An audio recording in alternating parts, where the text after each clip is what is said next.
Shalom, selamat malam Bapak Ibu yang terkasih di dalam nama Tuhan. Mari kita sama-sama merenungkan firman Tuhan pada malam ini. Terambil di dalam kitab Ayub pasal 1 ayat 20-22. Beginilah firman Tuhan. Maka berdirilah Ayub, lalu mengoyakkan jubahnya dan mencukur kepalanya, kemudian sujudlah ia dan menyembah. Katanya, dengan telanjang aku keluar dari kandungan ibuku, dengan telanjang juga aku akan kembali ke dalamnya. Tuhan yang memberi, Tuhan yang mengambil, terpujilah nama Tuhan. Dalam kesemuanya itu, Ayub tidak berbuat dosa dan tidak menuduh Allah berbuat yang kurang patut. Bapak Ibu, saya tidak tahu bagaimana respon Bapak Ibu ketika mengalami yang namanya kehilangan.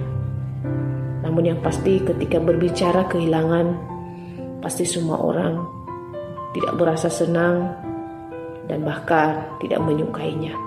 Tetapi realitas dalam kehidupan ini, pasti kita akan mengalami yang namanya kehilangan. Baik itu orang kaya, baik itu orang miskin, orang baik dan orang jahat sekalipun, pasti akan mengalami yang namanya kehilangan.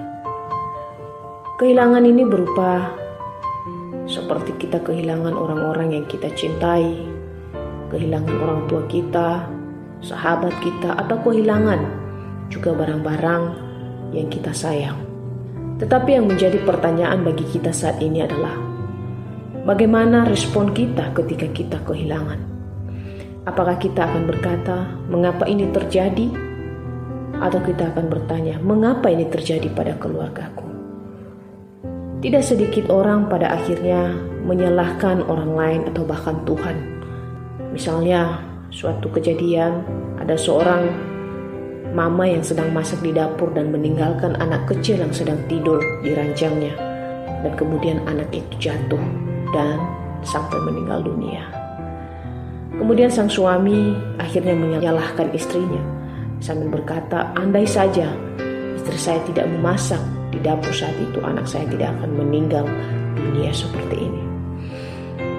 Tetapi Alkitab memberikan kita satu contoh bagaimana respon, bagaimana tindakan kita ketika kita mengalami kehilangan. Alkitab mencatat bagaimana Ayub, seorang yang saleh, seorang yang jujur, seorang yang takut akan Tuhan, akan dikatakan menjauhi kejahatan. Tetapi ia mengalami juga kehilangan yang sangat-sangat luar biasa. Kehilangan ini bukan berarti sekaligus ketika ia mengalaminya, tetapi butuh proses. Jika kita di posisi Ayub, kita pasti tidak kuat. Kehilangan yang dialami Ayub seperti berurutan, di mana ia kehilangan anak-anaknya, kemudian hartanya, kesehatannya pun direnggut daripadanya, dan bahkan seorang istri yang harusnya menjadi penolong, seorang istri yang harusnya menjadi pendamping pun meninggalkan Ayub.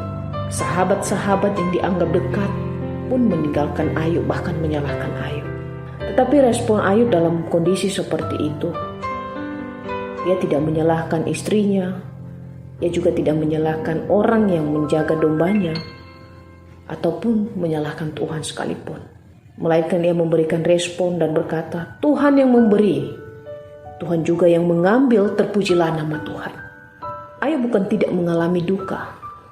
Ia mengalami duka yang sangat dalam. Ayub juga bukan tidak mengalami kesedihan. Ia mengalami kesedihan.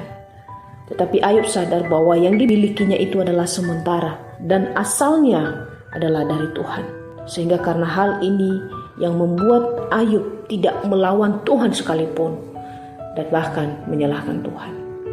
Melalui kisah Ayub ini, sebagai orang percaya kita belajar di dalam kita kehilangan, hendaklah kita memohon kepada Tuhan agar diberikan belas kasihan, diberikan kekuatan, diberikan hikmat. Walaupun ini tidak mudah. Sekalipun saya mengatakan ini sulit untuk kita lakukan dan sulit untuk kita jalani. Tetapi dengan pertolongan Allah Roh Kudus yang ada dalam hati kita bisa berkata seperti Ayub, Tuhan yang memberi, Tuhan juga yang mengambil, terpujilah nama Tuhan. Biarlah firman Tuhan pada malam ini menolong kita dan memberkati kita semua. Shalom, Tuhan Yesus memberkati.